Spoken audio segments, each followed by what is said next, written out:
Ikaw, kumpare, ba't hindi ka tumitigil? Magbalita ng mga nagbe-break. Ang aktor na si Piolo Pascual ay nakapanayam ng talent manager at vlogger na si Oja Diaz tungkol sa kanyang mga kasalukuyang proyekto, kanyang love life at halos anumang bagay na nagpapaabala sa kanya.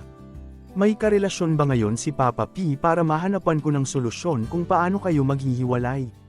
Yan ang birong pahayag ni Oja Diaz sa kumpare niyang si Piolo sa kanyang panayam na mapapanood sa YouTube channel ng Una.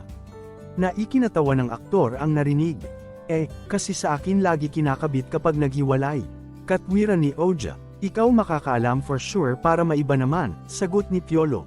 Ayon kay Piolo, tinatapos niya ang proyektong Pamilya Sagrado kasama ang aktres na si Shaina Magdayaw.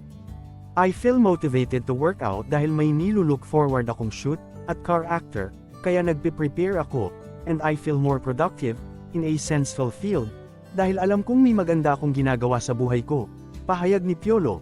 Tapos pabirong tanong ni Piolo kay Oja, ikaw kumpare bakit hindi ka tumitigil magbalita ng mga nagbre-break? Na sinagot naman ni Oja, buti hindi pa nga kayo ni Shaina. Lalong natawa si Piolo sa narinig, kundi may ibabalita, ka na naman. Kung kayo ni Shaina talagang aabangan ko yon. Biro ulit ni Oja, ha ha ha ha ha, ako magsasabi sa'yo, tumatawa namang sagot ni Piolo.